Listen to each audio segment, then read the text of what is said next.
Hello, we will create a macro that.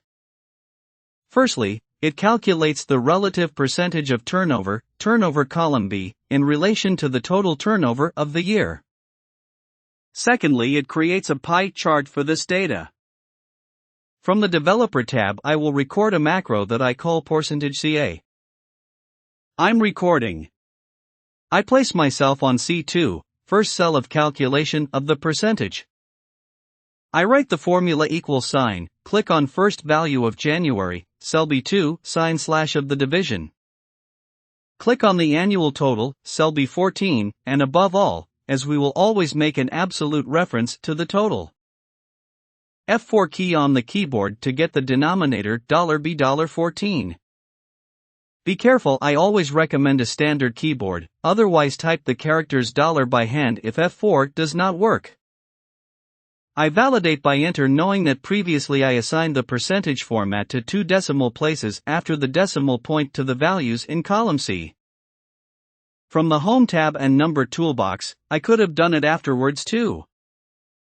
Now I place myself on C2 and I duplicate my formula down with my copy handle from the lower right corner of C2, up to line 14.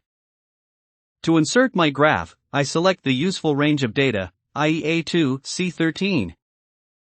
I don't need the headers, line 1, or total, line 14. From the Insert tab, Graphics toolbox, I click Sector Chart and select 3D sectors. I then get my starting graph, which I can still customize in my macro. Put a title that I can enrich, customize my data labels.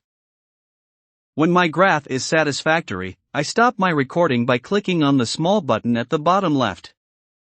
To check the proper functioning of my macro, I go back to the Developer tab, Macros tool. I select it and run it. Outside macro, to refine the enrichments of the graph, you can zoom out the display. To be able to enlarge it and have a global overview that allows a more precise and comfortable finish.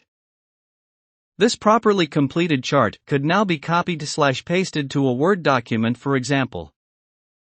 For those who would like this XLXM type workbook, I have it available for possible sending by email. Excellent day.